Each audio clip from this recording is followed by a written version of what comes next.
یہ حصے اللہ کے مقرر کیے ہوئے ہیں اور اللہ سب کچھ جاننے والا ہے، حکمت والا ہے۔ اور جو مال تمہاری بیویاں چھوڑ مریں، اگر ان کی اولاد نہ ہو تو اس میں سے نصف تمہارا ہے،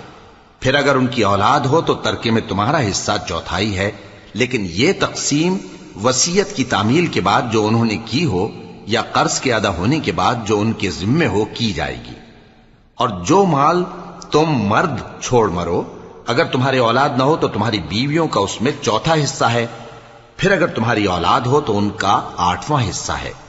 یہ حصے تمہاری وصیت کی تعمیل کے بعد جو تم نے کی ہو اور ادائے قرض کے بعد تقسیم کیے جائیں گے۔ اور اگر ایسے مرد یا عورت کی میراث ہو جس کے نہ باپ ہو نہ بیٹا مگر اس کے بھائی یا بہن ہو، تو ان میں سے ہر ایک کا چھٹا حصہ ہے، اور اگر ایک سے زیادہ ہوں تو سب 1/3 میں شریک ہو۔